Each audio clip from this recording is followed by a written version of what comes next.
In this chapter, we're going to do assessment of the skin, hair, and nails, which are key components to a complete health evaluation. The structures can offer early cues about systemic disease, nutritional status, and even emotional health. As nurses, it's essential that we become competent in performing a thorough and accurate assessment of these areas. Skin color results from three pigments: melanin, keratin, and the vascular bed.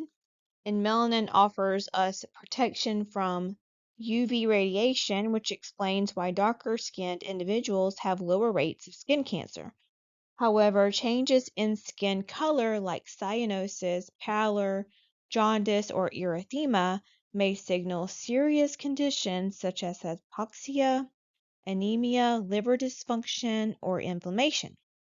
Understanding normal baseline and ethnic variations is crucial when detecting abnormalities.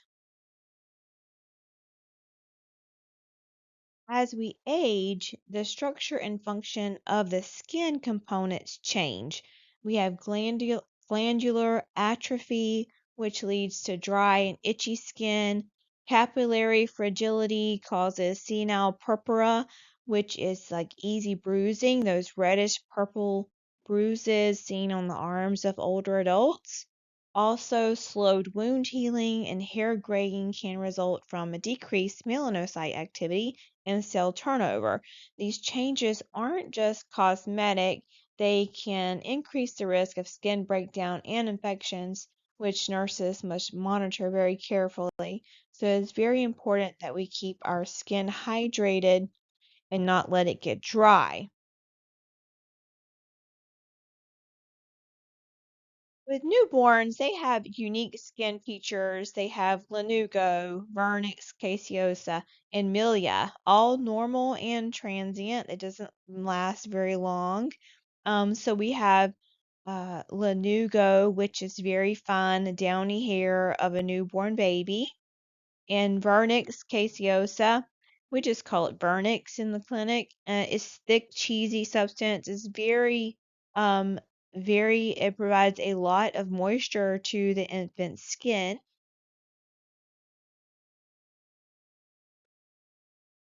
And then we have milia, which is basically sebum, which is holding water in the skin. That's really just a very temporary thing.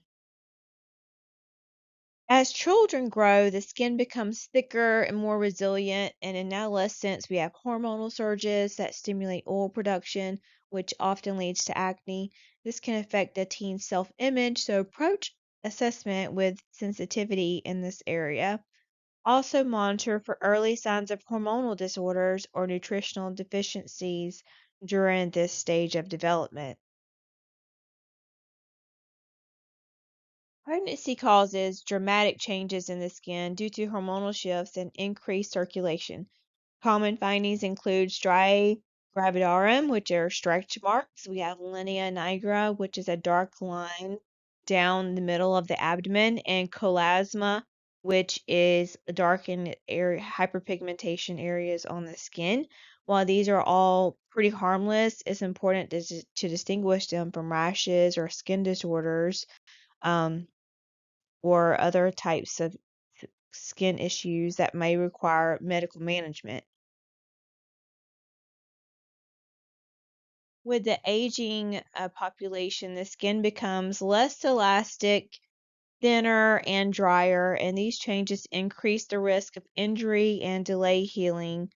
Older adults may develop benign lesions like seborrheic keratosis or cherry angiomas, but any new or changing lesions should be evaluated for malignancy. Also, hair loss and brittle nails are common and may signal underlying thyroid or vascular issues. Aging adults should be asked about skin changes in the past years, if they've had any delays in wound healing, if they have a history of diabetes or peripheral vascular disease, skin, what they're using on their skin, so skincare techniques, if they have any pain, history of falls, or if they have any issues with their feet or toenails. Melanin provides a natural protection from UV rays, but no one is immune to sun damage. encourage all patients, regardless of skin tone, to use sunscreen, avoid tanning beds. We have genetic factors that influence not only skin cancer risk, but also predisposition to conditions like keloids or melasma. It's also important to consider cultural skincare practices that may affect skin integrity. The increased number of sunburns over one's lifetime increases the risk for melanoma. So we should always encourage patients to wear sunscreen all the time. When collecting subjective data, be thorough. Ask about past skin diseases, allergies, or symptoms like itching or rashes. Ask about occupational exposures, especially for people who work with chemicals outdoors or are in outdoors. For infants, ask about diaper rash or birthmarks. In adolescents, ask about acne management, what they're using on their face, their diet. For older adults, explore how changes in skin are affecting their daily living or self care. Also, ask about any excessive dryness or pruritus or itching. If they have any excessive bruising, maybe go review some of their medications with them. During the physical exam, make sure you have control of your lighting and temperature in the room, as those can affect the skin appearance, and we want to use good lighting. So, use direct lighting to detect subtle changes like erythema or pallor. Make sure you're wearing gloves to protect you and the patient. A centimeter ruler helps you document lesion sizes, and a Woods lamp can highlight fungal infections or pigment disorders, but usually we'll only see these in a dermatology office. But always compare symmetrical areas for accurate assessments. We're going to start our physical exam with inspection. Note any unusual colors, lesions, or variations in pigmentation. Normally, it is consistent with the patient's genetic background and varies from pinkish tan to ruddy dark tan, or from light to dark brown, and maybe have yellow or olive undertones. Dark skinned people normally have lighter pigments on the palms, nail beds, and their lips. But be alert to subtle skin tone changes as their relationship to the patient's general health. Besides examining for symmetric skin tone, inspect the mucous membranes, the lips, the nail beds, and the sclera for color changes that may not be visible otherwise. Then assess skin temperature, moisture, texture, thickness, edema, mobility, turgor, vascularity, any bruising, and lesions. If you see a lesion, you want to document its color, elevation, shape, size, location, and distribution on the body and any exudate or discharge. Check skin turgor to assess hydration and elasticity. Look really closely for bruises or patterns that might indicate abuse or pressure injuries. Document everything very carefully. Next, inspect and palpate the hair, noting its color, texture, and distribution. It can provide clues about overall health. Is there patchy hair loss, which could be alopecia or a fungal infection? Is the texture dry and brittle, possibly indicating malnutrition or thyroid dysfunction? Always examine the scalp for lesions, infestations like lice, or signs of infection like scaling or redness. Nails are a window into peripheral circulation and systemic health. Clubbing and spooning or pitting may signal chronic diseases like COPD, iron deficiency anemia, or psoriasis. Capillary refill is a quick, non invasive way to assess circulation. Normal refill is under 3 seconds, and abnormal findings should guide further investigation. Inspect and palpate those nails, evaluating their shape and contour, consistency and color. Assess that capillary refill by pressing down on a nail bed and holding it for 5 seconds to blanch it. then release, noting the return of color, which indicates the status of peripheral circulation. Less than 3 seconds is good, and greater than 3 seconds is sluggish and not normal. We should want the nail bed to be at 160 degrees for normalcy.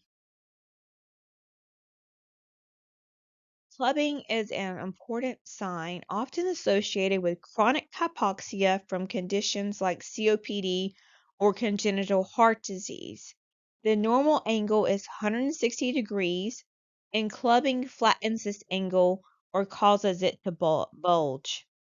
Recognizing this early can help prompt further diagnostic workup to inspect the patient's health status. The self-exam tool empowers patients to detect potential melanomas early.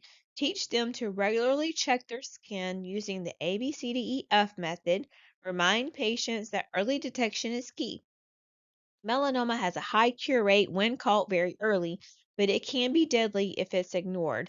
So we're going to use this acronym. A is for asymmetrical lesion. Draw a line in half of it, and if it's not equal on both sides, it's asymmetrical. B is border irregularities or irregular borders. Color variations for C, there's different colors in this lesion. D is diameter greater than 6 millimeters. And E is elevation. It means it's raised higher than the skin level, not flat. Or evolution, it has changed over time. F is for funny looking, it's just different from all the rest. And then here is a picture of examples of each of these.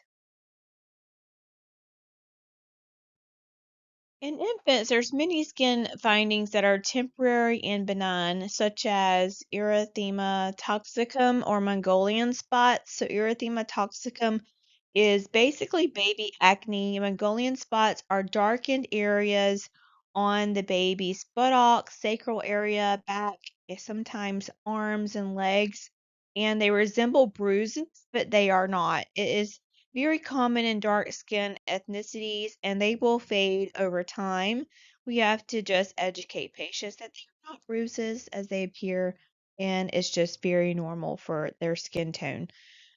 Other things like jaundice require prompt evaluation because excessive levels of bilirubin in the blood can cause brain damage. So we want to make sure we are doing thorough assessments on any baby who appears to be jaundiced in color, so yellow skin tone and the color. The cafe a lot spots are normal looking birthmarks that where they have it looks uh like coffee and milk together. But there's just a normal area of a birthmark. Then we have harlequin color change has to do with the way the blood flows through the body. Half of the body will be more pink than the other. Erythema toxicum is basically baby acne. Acrocyanosis happens right after delivery where we have blue hands and feet, and it's just the circulation has not perfused the extremities yet. Then we have cutis marmorata, which is a mottled appearance on the baby's skin. It has to do with constriction of the capillaries, but it's pretty normal and temporary. It's benign. So we want to assess turgor to determine hydration of infants as well. Be gentle though when palpating. Look for any birth trauma signs or vascular markings like sternk bites and document everything you see on a baby.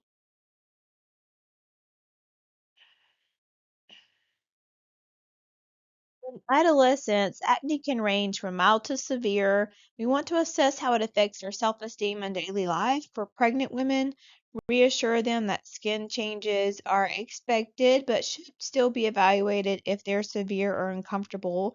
They can have vascular spiders or chlasma, which typically fade after delivery, but monitor for any signs of preeclampsia or dermatologic complications. Then we have some specific terminologies that you will need to remember Striae is another term for stretch marks. The linea nigra is the dark line down the center of the abdomen. And then we talked about chlasma. Aging skin may show solar lentigine. So this is basically age spots or sunspots, as they call them. Sometimes they're called liver spots. They're flat brown age spots with and various types of other keratoses can be on their skin, seborrheic or actinic keratosis. They can be precancerous, but usually they are benign, and skin tags are pretty common in the older adults. Keep in mind that the skin is more prone to tears and bruising, and hair thinning and slower nail growth can affect grooming, may require patient support or education on care of themselves. Pressure injuries are preventable, yet they are still very common. They're staged based on the depth of tissue involved. Stage 1 shows non-blanchable redness or erythema, while a stage 4 will reveal full thickness damage with exposed structures. And then we're going to talk about deep tissue pressure injuries, which is very dangerous, and preventative care like repositioning, offloading, skin moisture management is critical as nurses to implement, especially in immobile patients. So here we go. The stage 1 is non-blanchable. All the three layers of the skin are currently intact. It's non-blanchable. So when you press on it, it does not blanch white, it stays red. In stage 2, we have partial thickness where the epidermal layer is no longer intact. So think of this like a blister that's popped. You still have the other layers of skin there, but we have some breakdown. So that's a stage 2. A stage 3 is full thickness, meaning it goes through all three layers of the skin. And now we're down into the fatty layer of tissue. So you see the adipose tissue, the fat layer is exposed, and we have gone below the dermis now. This is full thickness. A stage 4 means that we have full thickness, so all of the layers of skin are gone. We have a deeper wound now. We have bone exposed, muscle, ligaments, and tendon are all deeper structures that can be exposed in a stage 4 pressure injury. In this particular picture, we have here, which appears to be, it could, depending on this picture, it's hard to read, but it could be a muscle or fatty layer. Fatty layer can appear red if it has good capillary bed to it. This is definitely probably some muscle, and this down here is bone. This black stuff is necrotic eschar tissue, and then this yellow stuff is called slough.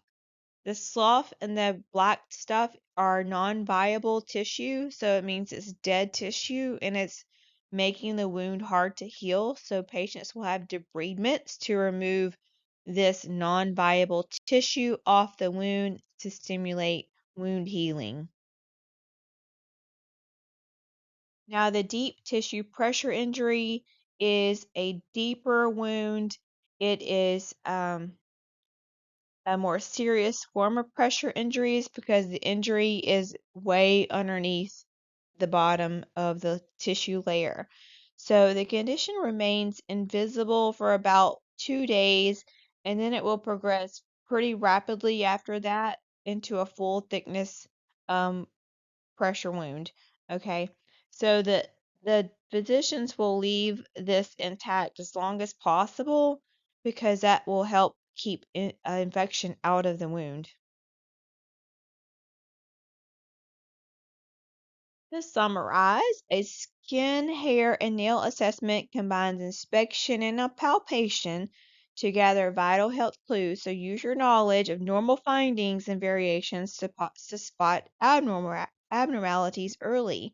Teach patients about skin self care, sun safety, and when to seek help, because this isn't just a skin deep exam, it can save lives.